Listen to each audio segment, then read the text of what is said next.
नमस्कार, बाखबर में आपका स्वागत है। मैं हूं राघवेंद्र सिंह। बाखबर में आज हम बात कर रहे हैं दुनिया को एक तरह से डराने वाले, चिंता में डालने वाले कोविड वायरस के एडवांस वर्जन ओमिक्रॉन पर। दरअसल हम आपको बता दें कि दुनिया के सबसे अमीर आदमियों में शामिल अमेरिका के व्यक्ति ने कहा है कि वो अब ना तो मनाएंगे नया साल और ना मनाएंगे क्रिसमस। इसके साथ ही हिंदुस्तान में भी इस पर चर्चा शुरू हो गई है, क्योंकि ये कोविड-19 से 3 गुना ज़्यादा तेज संक्रमित होता है। सबसे खास बात यह कि जब हिंदुस्तान में कोविड-19 पीक पर था, डेल्टा वेरिएंट, तब एक दिन में 4 लाख से ज़्यादा केस आ रहे थे। लेकिन अगर ओमिक्रॉन का संक्रमण बढ़ता है तो ये संख्या 12 लाख 15 लाख भी हो सकती है। इसलिए सरकार ने कहा है कि वो अस्पतालों में बिस्तर, ऑक्सीजन सिलेंडर, इन सब का इंतजाम ठीक से कर लें। अगर इसमें कमी हुई तो फिर लोगों में पैनिक होगा और फिर लोग परेशान होंगे। महत्वपूर्ण मुद्दा है, इस पर हम विस्तार से बात करेंगे। हमारे साथ टेलीफोन लाइन पर चर्चा के लिए मौजूद रहेंगे डॉक्टर भुवनेश गर्ग, और इंदौर से रहेंगे हमारे साथ अरविंद तिवारी। लेकिन उसके पहले मैं आपको बता दूं कि मध्य प्रदेश की सरकार भी इस पर अलर्ट हो गई है। प्रधानमंत्री नरेंद्र मोदी के बाद निर्देश के बाद ये तय किया जा रहा है कि किस तरह से प्राइवेट और सरकारी अस्पतालों में कोविड-19 और ओमिक्रॉन जैसे वायरस का इलाज किया जाए। ओमिक्रॉन के बढ़ते केस, केंद्र ने राज्यों को किया अलर्ट। नाइट कर्फ्यू लगाने के निर्देश, युद्ध स्तर पर काम करने को किया सचेत। देश में कोरोना वायरस के नए वेरिएंट ओमिक्रॉन के बढ़ते मामलों को रोकने के लिए केंद्र सरकार ने राज्यों को निगरानी बढ़ाने और युद्ध स्तर पर काम करने के निर्देश दिए हैं। केंद्रीय स्वास्थ्य मंत्रालय के सचिव ने राज्य सरकारों को पत्र लिखकर सचेत किया है। मौजूदा वैज्ञानिक प्रमाण बताते हैं कि ओमिक्रॉन डेल्टा वेरिएंट के मुकाबले कम से कम 3 गुना ज्यादा संक्रामक है।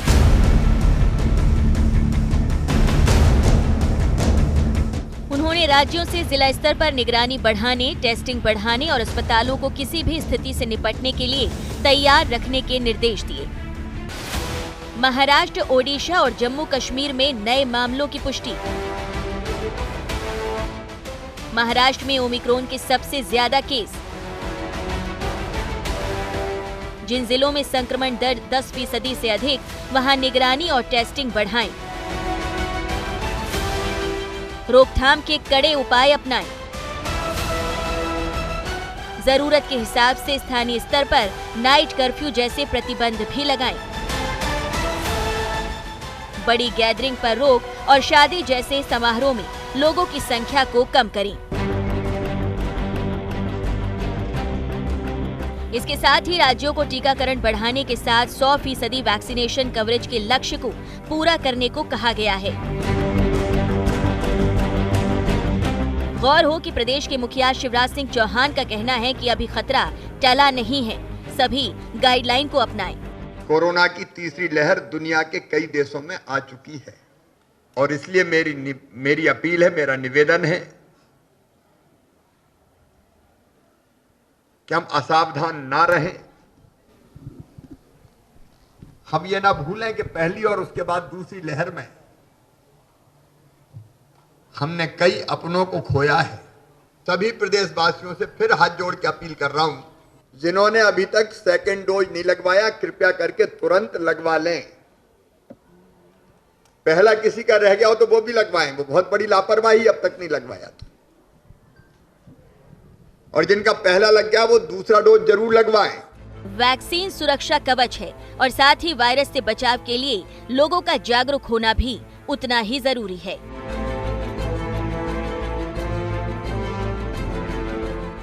News desk, IND 24। केंद्र और राज्य मिलकर इस पर काम कर रहे हैं। जनता भी जुड़ेगी तो फिर हम कोरोना वायरस और ओमिक्रॉन से लड़ पाएंगे। स्टूडियो में इस पर चर्चा के लिए हमारे साथ मौजूद हैं वरिष्ठ पत्रकार योगीराज योगेश जी। योगीराज जी, दरअसल ये जो सारा मामला है इसलिए भी ज़्यादा चिंताजनक है क्योंकि डेल्टा वेरिएंट ने तो काफ़ी लोगों की जान ली। हिंदुस्तान में लोग बहुत ज़्यादा बीमार भी हुए थे और एक एक दिन में 4 लाख से ऊपर लोग इसके संक्रमण के शिकार हो रहे थे, मौतें भी बहुत ज़्यादा हुई थी। लेकिन बताते हैं कि ओमिक्रॉन उससे भी ज़्यादा संक्रमित होगा, उससे भी 3 गुना 4 गुना तेज बढ़ेगा। सरकार के साथ साथ जनता इस पर क्या करे? देखिए राघवेंद्र जी, ये मतलब इसको कह रहे हैं कि ये अच्छी भी बात है और बुरी भी बात है। अच्छी बात है कि लोगों को उसका एक्सपीरियंस हो चुका है पिछले साल, जी। है ना, तो लोग अवेयर हैं इसके प्रति। लेकिन फिर भी जो विशेष सतर्कता का जिक्र जिस प्रकार आप कर रहे थे वो रखना बहुत ज़रूरी है। ये बात सही है कि अभी ओमिक्रॉन के वो जो घातक जो डेल्टा वेरिएंट में हमने देखे थे वो देखने को नहीं मिले, लेकिन फिर भी ये संक्रामक है। और यदि ये संक्रामक है तो सामान्य सर्दी खांसी भी आदमी को तोड़ देती है, हल्का सा फीवर भी आदमी को तोड़ देता है। बिल्कुल। तो इसको किसी भी मामले में हल्के में नहीं लेना चाहिए।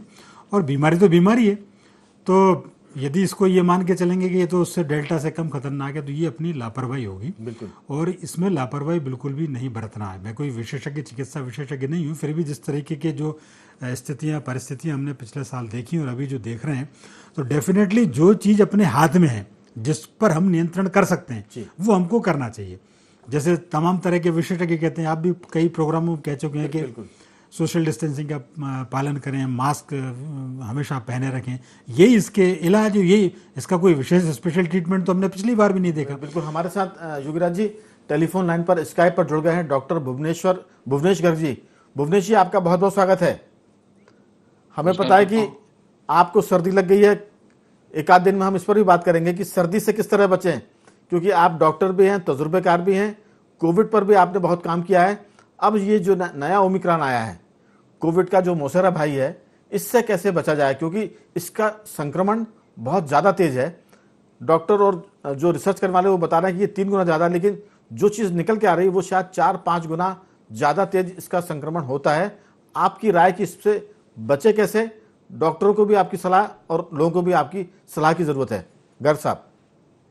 देखिए राघवेंद्र जी, अगर हम पिछले 2 साल का पूरा लेखा जोखा देखें तो आप याद करेंगे कि हम मार्च 2020 से जो बातें लगातार कह रहे थे, जी, ऑन रिकॉर्ड कह रहे थे, हमारे सारे आर्टिकल्स में, हमारे सारे चैनल्स पर, सारे इंटरव्यूज में हैं, उसमें ये बात बिल्कुल साफ थी कि कोविड का इकलौता वायरस नहीं है, इसके बहुत सारे म्यूटेशंस आएंगे और हम सबको लगातार अगले 4 से 5 साल के लिए सतर्क रहने और कोविड और कुदरत अनुकूल व्यवहार को अपनाने और सारी व्यवस्थाओं को संचित करने की तरफ जोर दे रहे थे। लेकिन हमने देखा कि कोविड वेरिएंट का पहला जो आया, उसके बाद डेल्टा वेरिएंट की बात हुई तो डेल्टा वेरिएंट को कहा गया कि 15-20 गुना घातक है और ब्रिटेन में, यूरोप में बहुत इससे मौतें भी हुई। लेकिन सौभाग्य की बात है कि हमारी यशस्वी मोदी सरकार ने समय रहते सबको एक डोज वैक्सीन का तो लगवा दिया, तो डेल्टा का उतना प्रभाव यहाँ नहीं देखा गया। अब ओमिक्रॉन के लिए कहा जा रहा है कि ये डेल्टा का भी 4 गुना ज्यादा तेजी से स्प्रेड होगा। तो अगर हम डेल्टा के 15 और इसके 4 देखें तो ये 60-70 गुना तो वैसे ही हो गया। और आपकी जानकारी के लिए, कल तक महाराष्ट्र में कुल 150 केस थे, लेकिन आज अभी शाम को आंकड़ा 1200 से ऊपर का दिखा रहा है।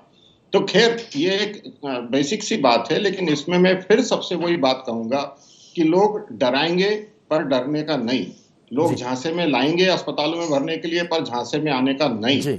आप याद कीजिए, मैं सबको लगातार कह रहा हूं कि बिल्कुल इस बीमारी में, वायरस में किसी तरह की कोई दवा काम नहीं करती, कोई एंटीबायोटिक काम नहीं करती, स्टेरॉइड जानलेवा साबित हो सकती है और लगातार यही सब बातें कालांतर में हमारी साबित हुई हैं।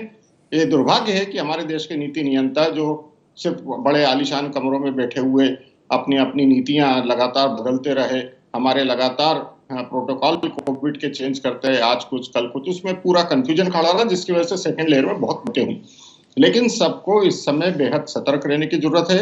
आपको 2 डोज वैक्सीन के तुरंत लगवा लेने चाहिए, अगर आपको नहीं लगा है तो तुरंत लगवाइए, आपके लिए बहुत बड़ा काम हो रहा है। जिनको वैक्सीन लगा है उनको यूरोप में भी बीमारी अगर आई भी है तो वो बहुत संक्रामक नहीं रही है, उनको मौतों का डर नहीं है, वो अस्पताल में भर्ती हुए भी हैं तो आईसीयू में भर्ती नहीं हुए हैं। इसलिए सबको ये ध्यान देना होगा। और मैं फिर सबसे कहता हूं कि अगले 2 साल के लिए कम से कम और कमर कसिए, क्योंकि वुहान की लैब में जहां ची जिनशिंग और उनका झेंगली जो उनकी वायरस है, वायरस की जो वैज्ञानिक है, उनके पास अभी 1500 से ज्यादा वायरस और हैं लैब में। ये बेहद चिंताजनक, क्योंकि अब चीन सिर्फ पीठ पीछे की केमिकल वॉर लड़ने वाला है, बायोलॉजिकल वॉर लड़ने वाला है। और उसके लिए आपको, हमको सबको न सिर्फ सतर्क होना पड़ेगा बल्कि अपने प्रधानमंत्री के साथ कंधे से कंधा मिला के खड़ा होना पड़ेगा, ताकि हमारी इकोनॉमी ना गड़बड़ हो, हम संचय पर ज्यादा भरोसा करें, खर्च पे भरोसा ना करें। हम अभी बिल्कुल किसी भी तरह की पिकनिक पार्टियां में देख रहा हूं कि सारे हिल स्टेशन भरे पड़े हैं, लबालब पूरे फुल पैक हैं, गोवा से लेकर उत्तराखंड के सारे स्टेशन, हिमाचल के स्टेशन। ये बेहद चिंताजनक है। आपको घरों में सुरक्षित रहना चाहिए और अपने आप को बेहद कंफर्टेबल माहौल में ठंड के मौसम से बचाव करते हुए जितने आपको धूप मिल सके उसका सेवन कीजिए। लगातार गर्म पदार्थ लीजिए, ताजा भोजन लीजिए, डब्बा बंद भोजन बिल्कुल मत लीजिए। और फिर वही बात कि कुदरत और कोविड अनुकूल व्यवहार का पालन करिए। आपको पेयजल भी सुरक्षित करना है, आपको अपनी हवा भी सुरक्षित करना है, आपको पेड़ पौधे की भी सुरक्षा करनी है और आपको धूप का भी सेवन करना है। बिल्कुल डॉक्टर साहब, लेकिन मैं आपसे अगली बातचीत में ये जरूर पूछूंगा कि अस्पतालों में क्या होना चाहिए। हालांकि जो कुछ करना है वो अस्पताल के लोग कर ही रहे होंगे, सरकार भी उस पर नजर रखेगी, लेकिन हॉस्पिटल में क्या हो, प्लस जो इम्यून सिस्टम है स्ट्रांग करने के लिए आम आदमी क्या क्या चीज़ खान पान में बढ़ाए। वो नेचर के निकट तो रहे, एक्सरसाइज करे, योग करे, ये तो सब करे ही, लेकिन खाने पीने की चीज़ों में वो क्या चीज़ें और सप्लीमेंट जोड़े, मैं पूछूंगा आपसे अगले दौर की बातचीत में। योगीराज जी, डॉक्टर साहब ने विस्तार से बताया कि सरकार इस मामले में सतर्क है, लेकिन जनता को भी सतर्क होना होगा, क्योंकि बहुत सारे वायरस हैं। अभी सिर्फ ओमिक्रॉन आया है कोविड-19 के बाद, डेल्टा के बाद, लेकिन ऐसे दर्जनों वायरस हैं जो अभी आने वाले हैं। मैं एक चीज़ जरूर इसमें जोड़ूंगा, हमारे दिवंगत CDS विपिन रावत जी ने एक दिन पहले ही, उनके निधन होने के एक दिन पहले कहा था कि कोरोना वायरस के बाद अब नए युद्ध की तैयारी हो रही है। उसमें चीन को उन्होंने एक तरह से टारगेट किया था और उसके बाद दुर्भाग्य से उनके अगले ही दिन एक हेलीकॉप्टर हादसे में उनका निधन हो गया। लेकिन CDS तक ने यह कहा था कि ये वायरस का जो है मामला, ये युद्ध की बात है, जैविक युद्ध की बात है। आपकी राय कि लोग किस तरह से एहतियात बरते हैं? जैसा डॉक्टर साहब बता रहे थे कि लोग महाराष्ट्र में एकदम से 1200 लोग हो गए, हिंदुस्तान में आज का आंकड़ा है कि 80,000 के ऊपर हैं। हो सकता है कि 2 दिन बाद ये 3-4 लाख के आसपास चले जाएं, लेकिन इसमें डरने के बजाय एहतियात की ज़रूरत है। ठीक वैसे ही जैसे डेल्टा वायरस के समय हमने एहतियात बरता था, लेकिन उसमें लोगों ने यह भी देखा था, डॉक्टर साहब भी मेरी बात से इत्तेफाक रखेंगे, कि ना तो अस्पतालों में पलंग मिल रहे थे, ना ऑक्सीजन मिल रही थी और ना दवाएं मिल रही थी। इंजेक्शन जो जरूरी भी नहीं था उसको भी लोग पाने के लिए हजारों रुपए खर्च कर रहे थे। तो ये घबराहट ना हो, ये पैनिक ना हो, आपकी राय? यही इसमें सबसे इम्पोर्टेंट पॉइंट है। जो पिछले साल जो कई लोग काल कवलित हो गए, उसमें बहुत बड़ा कारण ये था कि पैनिक में लोग ज़्यादा मरे। अस्पताल में कि घबराहट का, अस्पताल का जो माहौल देखा उसमें लोग ज़्यादा मरे। तो एक सिंपल सा जो एक लगातार पिछले 2 सालों से बात चल रही है कि कोविड एप्रोप्रिएट जो बिहेवियर की जो बात हो रही है, उसका सबसे अच्छा उदाहरण है केवल मास्क। बहुत मतलब इसका सबसे अच्छा इलाज ही मास्क है। तो जब एक फ्री का आपको बहुत कम खर्चे का आपके पास इलाज मौजूद है, तो आप उसको क्यों नहीं करते? आप क्यों मास्क बियर नहीं करते? क्यों आप सोशल डिस्टेंसिंग का पालन नहीं करते? तो ये बहुत बड़ा, इसको कोई इलाज नहीं है। 2-3-4 चीज़ें हैं, इनको यदि इसको अपने आम जीवन में अपना ले तो ही बहुत इससे काबू पाया जा सकता है। और ये बात सही है कि सिचुएशन सेम बिल्कुल पिछले साल की तरह है। आप देखिए दिसंबर में भारत में इतने ज़्यादा कोहराम नहीं बचा था, लेकिन जैसे ही जनवरी फरवरी और मार्च आया तो बिल्कुल पीक पे था। और अभी भी जो रिसर्च हुई है, जो विशेषज्ञ जो बता रहे हैं, वो यही बता रहे हैं कि जनवरी फरवरी में हो सकता है 1.5 lakh 2 lakh case per day आए। तो ऐसी स्थिति ना आए, चूँकि हम लोग भुक्तभोगी हैं, हम एक चीज़ से एक बार गुजर चुके हैं, तो हमारी जरा सी लापरवाही इसको और बढ़ा सकती है। जब हम एक बार हमको पता है कि इसका ये ट्रीटमेंट है, तो हम उसको ही फॉलो करना चाहिए। मैं इस चीज़ में एक चीज़ और जोड़ूंगा कि डॉक्टर साहब, बिल गेट्स ने, जो कि अमेरिका में क्या दुनिया के बड़े अमीर लोगों में शामिल हैं, उन्होंने भी अपने धर्म का सबसे बड़ा त्यौहार क्रिसमस मनाने से मना कर दिया है। 31 के सारे प्रोग्राम उन्होंने इसलिए कैंसिल कर दिए हैं क्योंकि उनको मालूम है कि ये वायरस अब बहुत तेज बढ़ने वाला है।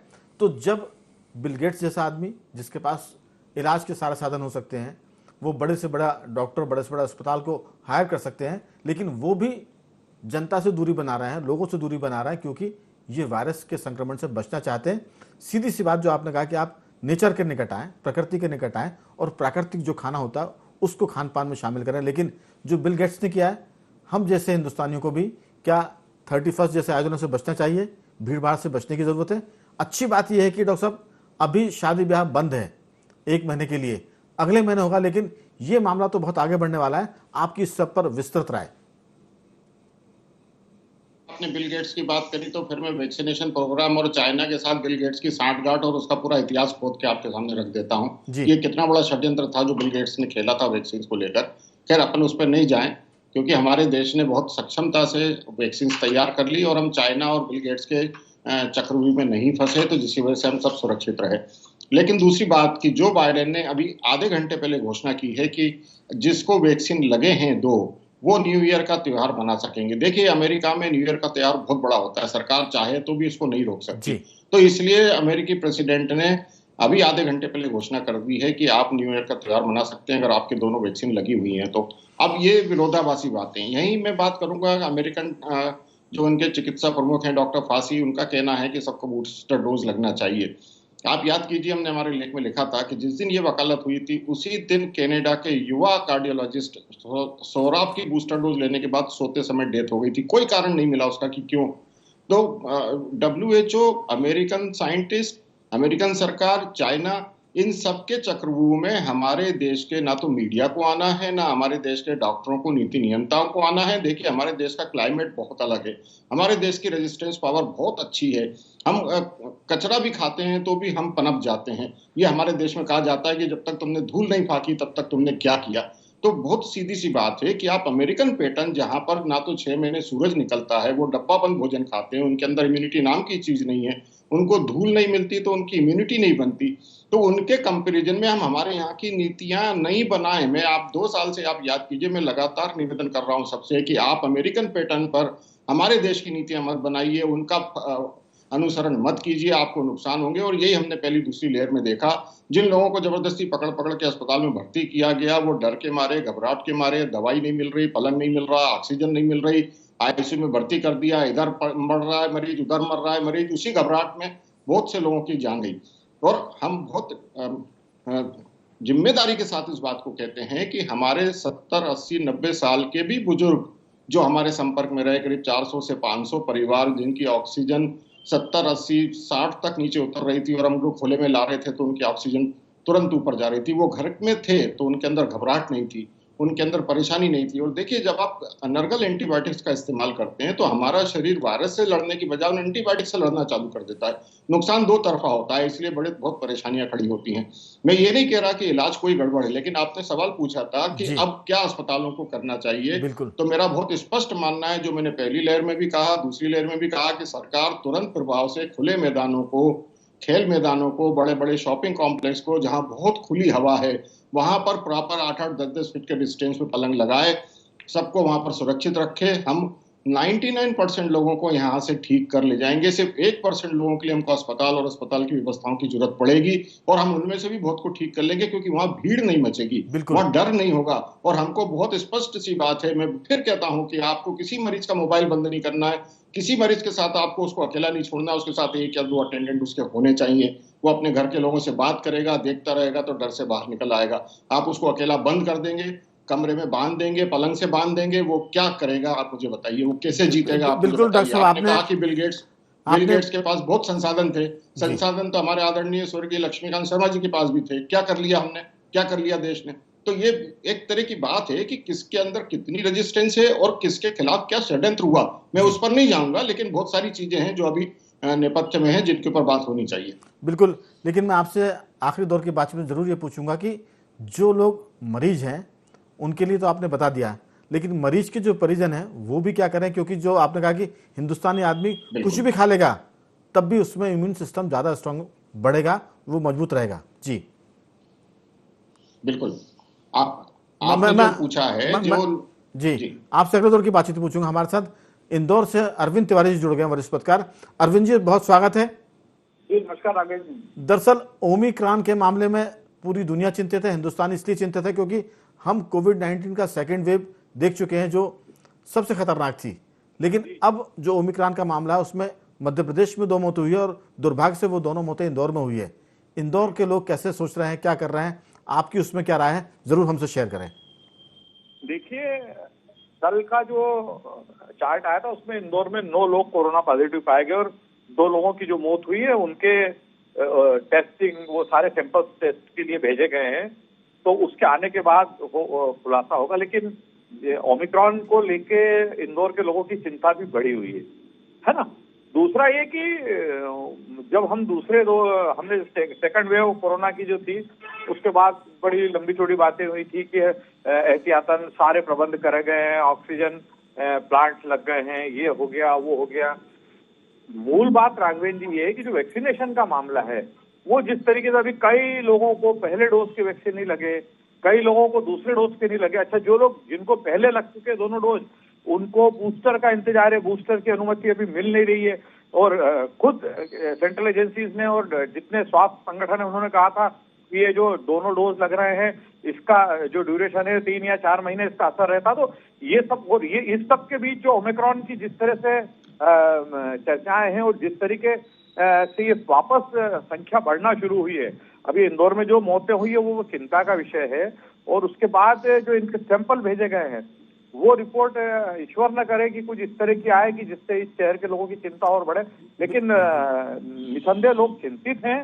वो सरकार के जो एहतियातन उपाय हैं, हालांकि बैठकों के दौर शुरू हो गए हैं, हॉस्पिटल्स में अधिकारी विजिट कर रहे हैं, उनके ऑक्सीजन प्लांट की क्या स्थिति है, बेड रिजर्व रखना शुरू कर दिए गए हैं, ये सारा वो चल तो रहा है। लेकिन मुझे लगता है कि कहीं न कहीं और तेज गति इन प्रयासों को देने की जरूरत है। बिल्कुल, क्योंकि ये वायरस बहुत तेज बढ़ने वाला है। अभी डॉक्टर गर्ग ने कहा कि महाराष्ट्र में जो संख्या थी करीब 250 के आसपास उन्होंने फिगर दिया था, और वो आज 1200 के आसपास पहुंच गया है। मैं लौटता हूं, समय कम है। मैं योगीराज जी आपसे अंतिम टिप्पणी लूं, उसके पहले मैं चाहूंगा कि डॉक्टर गर्ग भी इस बारे में बताएं जो बात अरविंद तिवारी जी ने की है। नहीं, देखिए, बिल्कुल सीधी सी बात है कि लोगों में डर बहुत है। पहली लहर में नुकसान नहीं हुआ, दूसरी में बहुत नुकसान हुआ। संसाधनों का अभाव दिखा, बेड्स का अभाव दिखा, ऑक्सीजन का अभाव दिखा। अच्छा डॉक्टर साहब, मेरा एक सवाल था, बीच में मैं रोक रहा हूं आपको। क्या ये ओमिक्रॉन भी अपना कुछ रूप बदलेगा जैसा कोविड-19? बिल्कुल बदलेगा। देखिए, डेल्टा और ओमिक्रॉन के बीच में 3 स्पाइक्स का अंतर पाया गया है। तो मैंने कहा ना आपसे कि ये तो लगातार वायरस के म्यूटेशंस का खेल ही ऐसे ही होता है। आपके अंदर इम्यूनिटी रहेगी तो वायरस आपसे टकरा के धीरे धीरे स्लो होता जाएगा, और बिल्कुल जिस तरह से हम एंडेमिक देख रहे हैं वो धीरे धीरे एंडेमिक में कन्वर्ट हो जाएगा, जो मोस्टली हम साउथ अफ्रीका में देखते हैं, क्योंकि वहां पर रेजिस्टेंस बेहद कम है, उनके अपने संस्कारों की वजह से, उनके अपने खान पान की वजह से, उनकी अपनी यौन क्रियाओं की वजह से। तो यहाँ जो आपने सवाल किया, उसके लिए हमको हमारे देश में डरने घबराने की जरूरत नहीं है। और जो आपने कहा कि मरीज के साथ वाले लोग क्या करें, तो मास्क जरूर लगाएं, पूरा फिजिकल डिस्टेंसिंग का पालन करें, अपनी इम्यूनिटी को अच्छा रखने के लिए। बहुत सीधी सी बात है कि गर्म पेय पदार्थ लगातार लेते रहें, और चाय में जो हमारे तत्व होते हैं वो चाय में बहुत ज्यादा इम्यूनिटी वाले होते हैं। आप हल्दी वाला दूध पी सकते हैं, लेकिन मुद्दा ये है कि आप गरम पदार्थों का ही सेवन करें, ताजे भोजन का सेवन करें। बिल्कुल, समय कम है, मैं अंतिम टिप्पणी के लिए आ रहा हूँ। युवराज जी, बहुत 10-20 सेकंड में बात करें पूरी। देखिए राघवन जी, सरकार ने भी एडवाइजरी जारी की है, और जब जो क्रिसमस आ रहा है, जो न्यू ईयर ईव जो हो रही है, उस पर भी उन्होंने बैन लगाया है। तो सरकार एडवाइजरी जारी करे वो अपनी जगह, लेकिन आदमी की खुद की एडवाइजरी होनी चाहिए। बिल्कुल, ये बड़ी बात है कि आदमी खुद की एडवाइजरी करे और खुद को बचाए। तीनों मेहमानों का मैं धन्यवाद करूंगा। अरविंद तिवारी जी, आपका धन्यवाद। डॉक्टर गर्ग साहब, आपका भी बहुत बहुत शुक्रिया। योगीराज जी, आपका भी बहुत धन्यवाद कि आपने चर्चा में हिस्सा लिया। दर्शकों को बता दें कि ओमिक्रॉन ये डेल्टा वायरस के बाद नया वायरस है। सबसे पहले कोविड-19 आया था, फिर डेल्टा वायरस आया, और अब ओमिक्रॉन, और उसके बाद ओमिक्रॉन के बाद भी कुछ दूसरे वायरस भी आ सकते हैं। इसलिए भारत के लोग कम से कम सतर्क रहें ज़्यादा, और इसके बाद खान पान को ठीक रखें, प्रकृति से जुड़े रहें, एक्सरसाइज करें, योग करें, और गर्म खाना खाएं, ठंडा खाने से बचें, चाय पिएं, हल्दी का दूध पिएं, हल्दी का पानी भी पी सकते हैं, गर्म पानी। तो ये बहुत सारी चीज़ें, इस पर हम विस्तार से आपसे बात करते रहेंगे। अभी तो वक्त हमारा खत्म हो चला है। बखबर में आज सिर्फ इतना ही। कल किसी और मुद्दे पर आपसे बात करेंगे। तब तक बने रहिए हमारे साथ और देखते रहिए IND24।